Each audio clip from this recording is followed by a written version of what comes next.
Hello, it's Peter Wright and Kathleen Beauvais in Ontario, Canada, with episode number 61 of the Yakking Show. And just as last week, we are blessed with glorious weather, something like 20 degrees Celsius, around 76 Fahrenheit for people who work in Fahrenheit. Absolutely glorious for November, looking out my window at golden sunlight on cornfields. I mean, what could be better on the 9th of November? Enough from me. This is the show where we bring you tips and ideas for a changing world. We talk about life, business, and more, and we try hard to bring you a lot of interesting guests. And today's guest is no exception. It's going to be a good show, but it's Kathleen's job to welcome our guests. So first, I must welcome her. Hi, Kathleen. How are you doing today? Hi, Peter. I'm doing well. And yes, I am enjoying this beautiful weather too. So thank you all so much for tuning in to our show. We so appreciate you. And as always, we always welcome your comments. We read each and every one of them. And if anyone out there is interested in becoming a guest on our show, please don't hesitate to reach out to Peter or myself. And as Peter mentioned, we do have another interesting guest with us today. His name is Paul Oehm. He is a business coach. Welcome, Paul. How are you today? I'm doing awesome. Excellent. And thank you very much for having me today. It's our pleasure, really it is. So Paul, your career has been truly an evolution. Can you please tell our listeners, a little bit about your background and what led you into this career path of business coaching? Well, probably started when I was 7 years old. I grew up in a entrepreneurial family. My father was an exceptional entrepreneur. He had 3 businesses. He was a farmer, had a feed business, and a farm supply store selling feed to farmers. So, he taught me young work ethic at a young age. At 7, I started picking eggs from 6,000 laying hens every day. By the time I was 9, I had actually 4 little business ventures on the go. Many business ventures as a teenager. And the only time I actually worked for somebody when I was right out of college, I actually dropped out of high school, got bored with school, but I did go back, went to college for a couple of years, worked for a large corporation in the feed and grain industry for 10 months. And they actually offered me the manager's job at a big feed, grain elevator, fertilizer plant, feed mill. And I said, if I'm going to work this hard, I'm going to do my own gig. So I started my first business when I was 21. 36 years ago. So in that time, I've done a lot of things, 5 main companies in completely different industries, started, scaled, sold, lots of challenges, lots of knocks down, lots of success. And so I sold my last company in 2019. And over the years, a lot of people always ask for advice, very involved in the community, dealer organizations within manufacturer groups I was involved with over the years. And I thought, it's my time to give back, take a little bit of knowledge that I've gained from my business success and help people, because there's not a lot of help for entrepreneurs out there. There's tons of sales and marketing stuff, but the core meat and potatoes of running a business, starting a business, scaling a business, dealing with issues, there's not a lot of stuff out there. So I've seen a real need for that. And that's why I started the Biz Coach Academy. Right. Interesting stuff. And both Kathleen and I have had the benefit of attending a couple of your workshops a little while back. And I know that you had some really good tips and ideas for us there. And I'm sure that our audience is going to find that out as we progress through the show today. So Paul, one of the things I picked up on your website, looking at it recently, you claim you can typically find between 50 and 100,000 in most businesses by just digging into it. Tell us a little more about that, how you can do that. And I do that. That's not a stat. There's companies I've found the last year profit even in the hundreds of thousands of dollars. Wow. So I don't know. I just seem to have a gift that I can look under the hood, look at their numbers, look at their opportunities, look at their efficiencies, and just see the missing pieces, from cost cutting to increasing margin, increasing sales, putting efficiencies into place, helping them grow their business. And it doesn't take much to create it. For an example, there's one, my new BPO program this spring, small one-man show, had one employee, and he was ready to give up. He's been doing this for about 5 years. He's never made more than $30,000 a year. And looked under his hood, and immediately I seen his problem, even though it was staring him in the face like that. Never done over 100,000 in sales. Here we are in November. I started working with him in May. He's done about 130, 140 grand this year, and his profit's pushing 90,000 bucks. So I've tripled his profit already this year just by finding. People can't see the forest for the tree sometimes, right? And they're so entailed in their business, they just don't know. You know, I just brought a new client on last week, and he says, Paul, I don't know how to do this. He needs to grow his business. An 85-year-old company he's taken over from his father, and it was his grandfather's, and their sales have been stagnant. And I've looked under the hood already, and it's simple. This thing's gonna just pop, you know, and profitability is gonna go through the roof. I just know it because I know they're a good company, but they're just not using any new technologies. You know, they're more on defense, and that's what a lot of businesses do. They're on a defensive mode versus an offensive mode as well when it comes to growing. They're sitting there waiting for the phone to ring or an email to come in or somebody to click on a website. You can't do that. No. Right. No. So I got to follow. Sorry, Kathleen, going to jump in very quickly while I've got the spot. Follow up one for that. If you look at slightly larger businesses that have, you know, employees, I don't know, 20, 30, maybe bigger, do you find the culture of we've always done it this way is a huge barrier to them changing and improving and making more money? That's from the start one of the biggest problems or challenges in my industry, I would say, is for people to let their ego down that maybe I need to try something different, because the way I've been doing it for 30 years, but doing it the same way for 30 years instead of changing, to have the open-mindedness to look at a new way of maybe doing business. Right. You know, and I think the larger the business, the more sometimes they get stagnant, or we did it this way and we're somewhat successful, but and even there's so many gamuts. What do they want to do? And there's no right or wrong answer.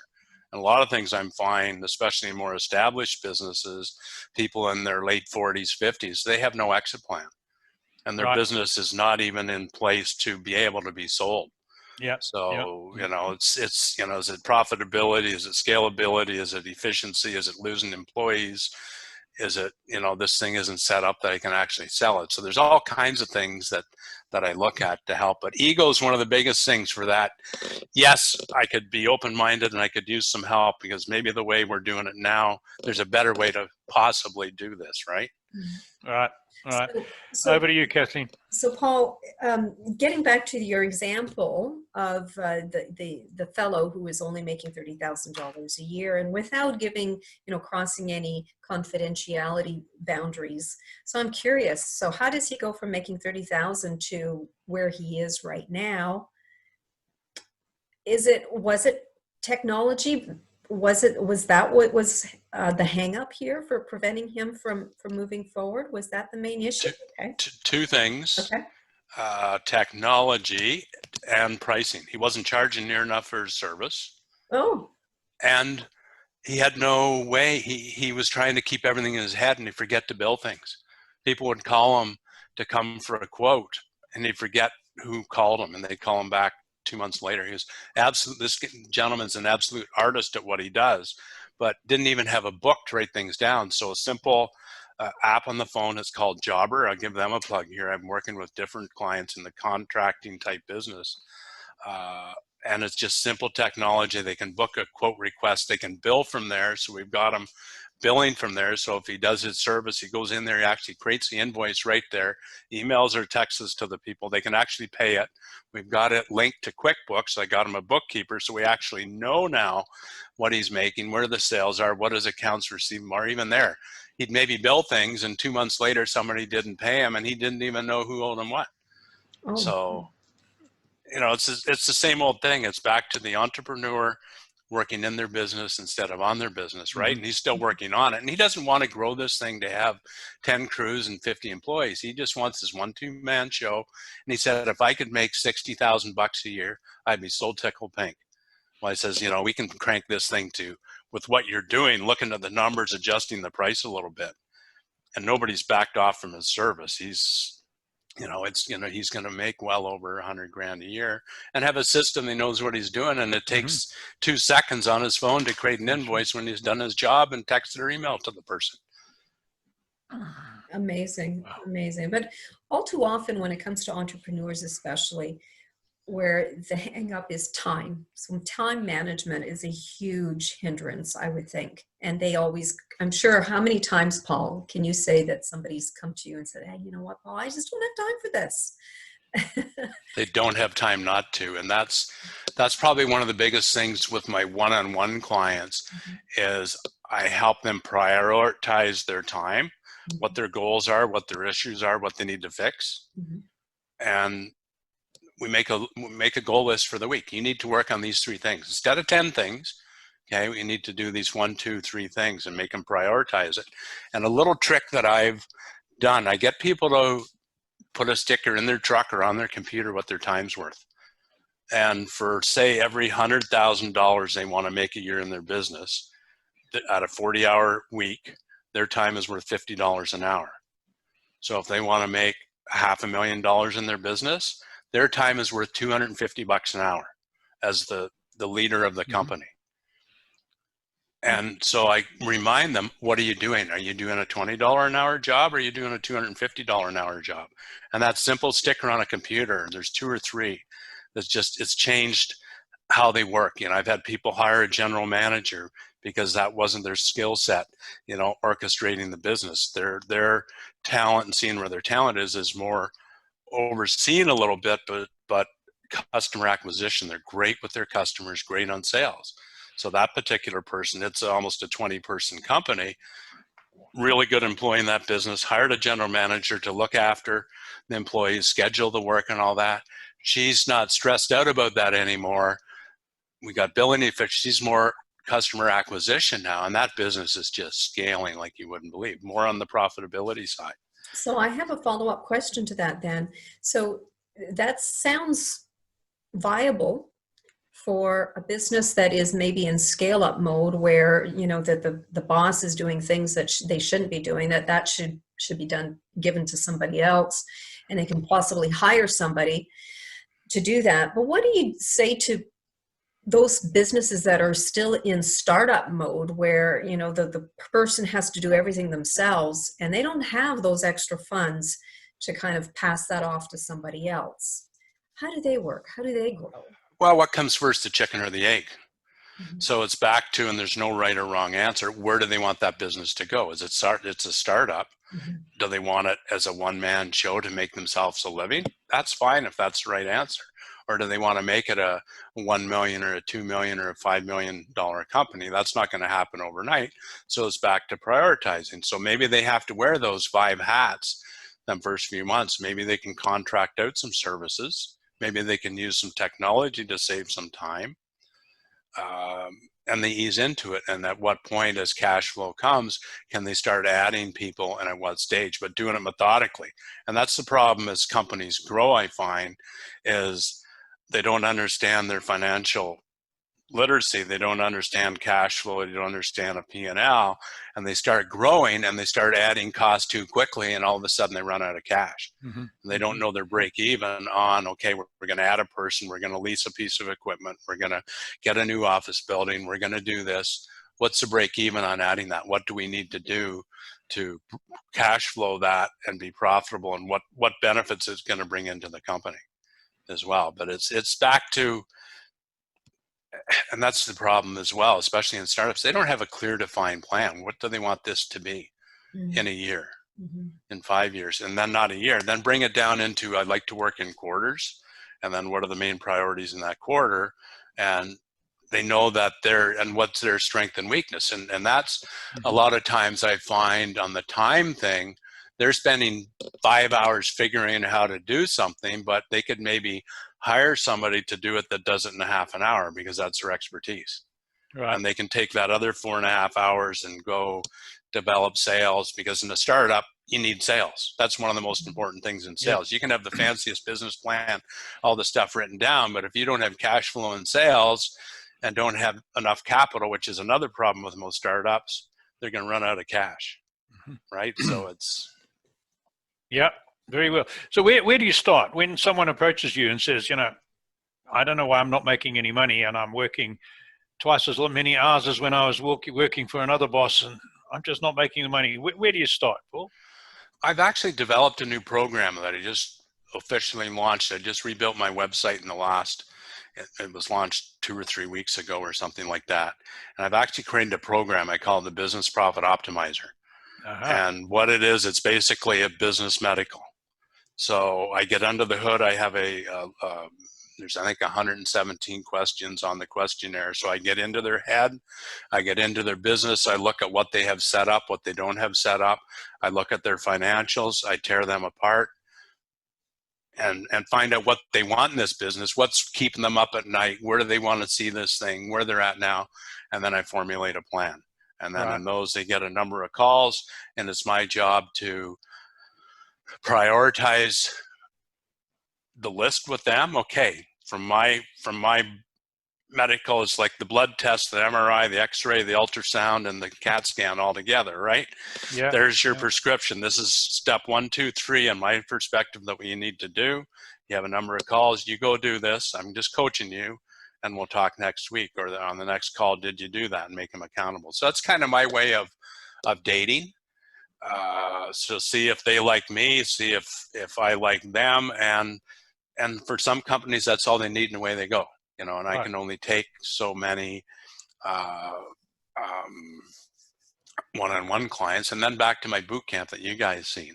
It's got all the recipes that anybody needs from startup to a scaled company.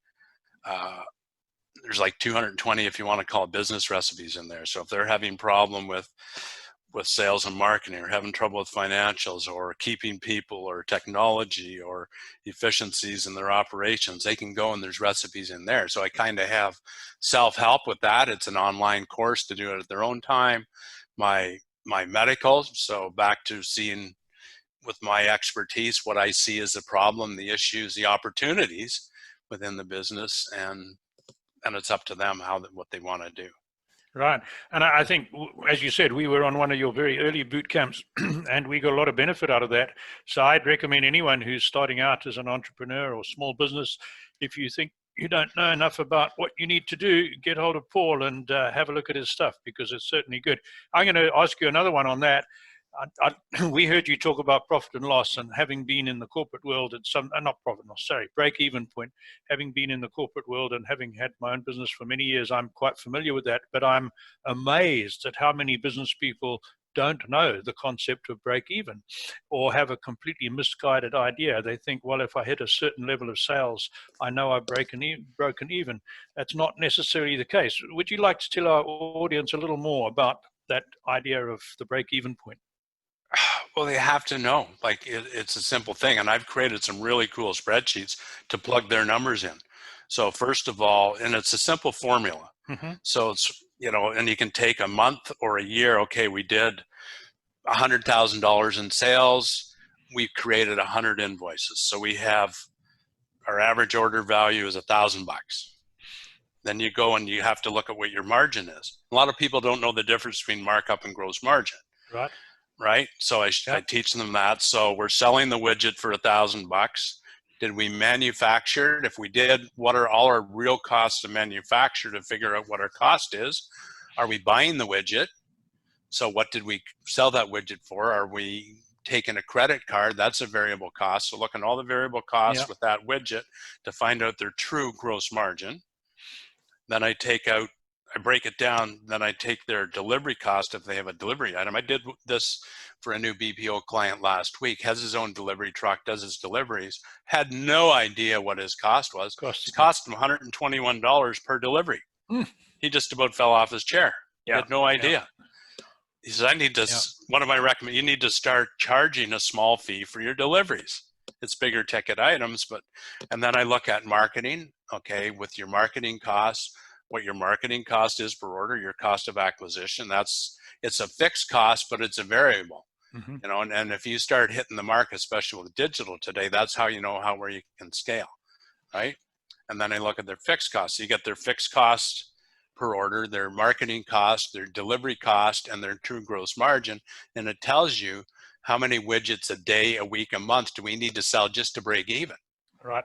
And then the power of this what if I change my margin 2 points? What if I change this in the fixed costs? What if I get a better conversion rate on my marketing?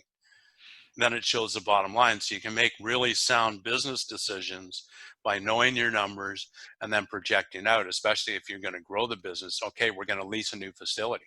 You can put that into fixed costs on our deliverables today. How's that affect our bottom line, our profitability? How many more widgets do we need to sell to pay for that new expense? Yeah, and you have a model. I know in your course you have a model that is very easy to use, from what I can remember. So yes, that's good. Over to you, Kathleen.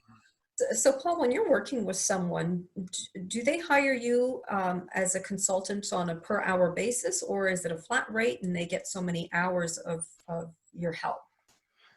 So the BPO program that I've just launched, that's kind of I won't take anybody on a one-on-one unless they go through the BPO now. Because that's, like I said, that's a way to get under the hood, to see if they're coachable, to see if they're going to take the action and make the changes. So that's a set fee. So on that program, I charge. Maybe mention what BPO is for our audience. Business Profit Optimizer. I'm sorry, I get used to my own thing. And if you go to my website, I have a whole page of things, but it's basically Business Profit Optimizer. Okay. So there, the first one for the analysis and 6 calls afterwards, I charge $3,500, and they get the boot camp, which is what I sell for $1,295. I actually have a money back guarantee. I tell people, if I can't find you double the profit, I'll give you your money back. I got to close my eyes to not find 10 or 20 or 50,000 bucks in an established business. And then the second one is, what do I charge for it? $6,000, and they get 10 calls. But people have to look at it. It's not an expense, it's an investment. You know, you're going to give me 3,500 bucks, but return, I'll guarantee you, I'm going to find you tens of thousands of dollars in your business, an established business. Or if you're a startup, I'm going to save you a lot of money from making a lot of mistakes that sure. I've probably done over the last 35 years starting companies, right? My boot camp sells for $1,290, and I don't want this as a commercial. My one-on-one, it's more individual. I don't charge by the hour, it's more by the month. And it's, you know, I give them time each week. Some clients, I'm coaching some of their employees plus the head people. Some I'll do certain things behind the scenes. So that's a bit of a one-off depending on the size and the scope of the work that needs to be done in that company. But it's back to value and return, right? Absolutely. Paul, quick one. With all the complications of this coronavirus, COVID, whatever you want to call it, lockdowns, restrictions, it's disrupted huge number of businesses and people. Are you seeing a trend because of that in the people that come to you? Is it getting more people thinking about seeking help, changing their business? What are the implications that you're seeing? Definitely people are waking up and I think want a little bit more help. This thing, there's definitely industries that are never going to be the same and may never come back, but there's so many opportunities. I do with a lot of people kind of around home-based businesses, things for the house, contractor type companies. I have a bunch of those, and they're just, it's crazy. Nobody's traveling. Everybody's sitting at home. They know that they want to have a pool in the backyard, a hot tub, a new deck, paint the house, new kitchen cupboards. You know, they want to make it better. So anything around that home-based, there's just some massive growth going on right now. Good. But not a good time to start investing in cruise ship lines or airlines, I guess, at the moment. No. You know, and that too, and just the COVID thing. And I've found that a few people I've talked to getting the 40,000 bucks, you know, it's give them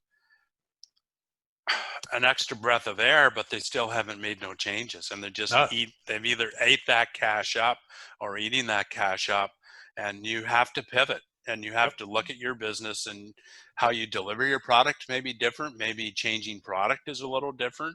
And I think that's where an outside perspective sometimes, because somebody like myself, I'm dealing with so many different people and have such a large connection. I see what's working and what isn't too, because just one little idea can, you know. Yeah. Yeah, we spoke to someone the other day. I'm not going to tell you what it is because we haven't published that episode yet. But he came up with a unique new type of product to produce from the equipment that he already has, just by doing exactly what you say, pivoting in Yes. a completely Yeah. different direction. That'll be on the show soon.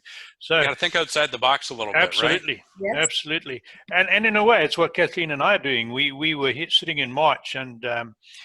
We were wondering what else we could do, and we said, well, let's have a bit of fun. We enjoy doing what we're doing now, and maybe we can help a few local businesses that are struggling because of the lockdowns and that. And it was just so much fun, and it's taken off beyond our wildest expectations. Here we are on episode 61 already, and we've got about another 5 booked in the next week or so.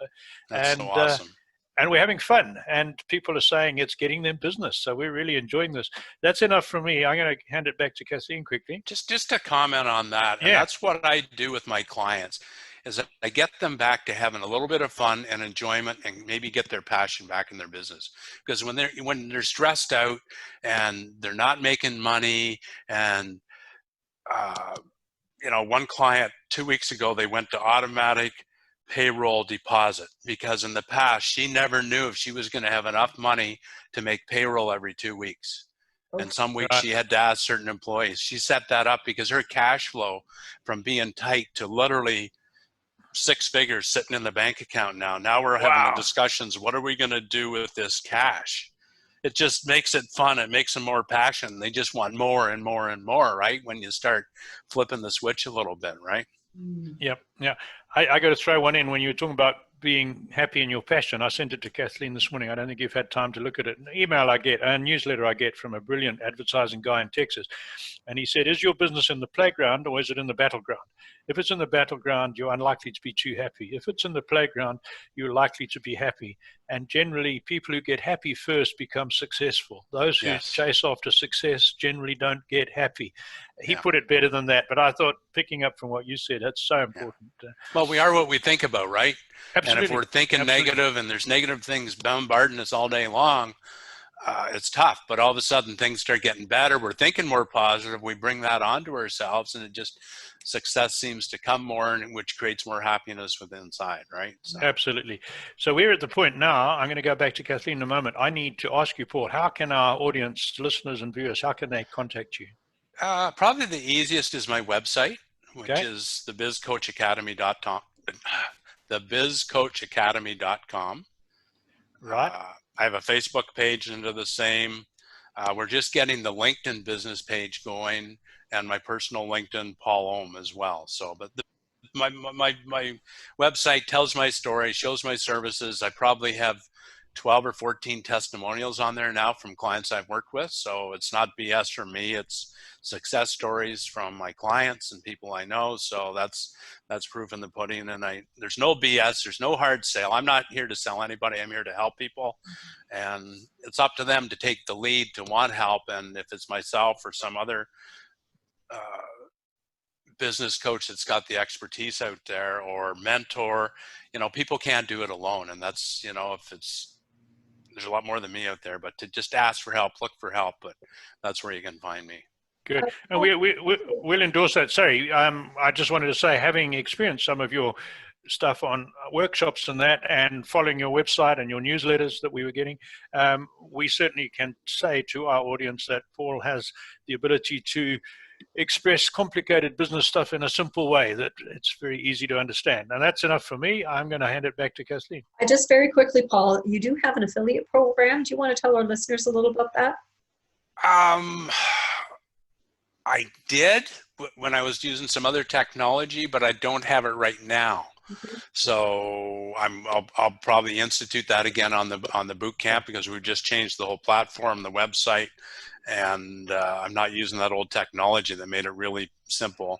But referral, if somebody contacts me and I got somebody, I'd be glad definitely to do some type of affiliate. And it's word of mouth, and that's how my business is really growing now, is word of mouth. We're starting a digital campaign for the boot camp, because that's my really scalable part of the business, because it's online, it's automated, and 5,000 people could buy it today and go through it at their own time. So that will build something on an affiliate base at time again. Well, I think Right. we're about out of time. So thank you so Yeah. much for joining us today, Paul. And we really appreciate you. And we appreciate all of our audience for tuning in with us today. And as per usual, we appreciate your comments. So please keep them coming. And if anyone out there is interested in becoming a guest on our show, please don't hesitate to reach out to either Peter or myself. So until next time, stay safe and we'll see you again. Bye-bye.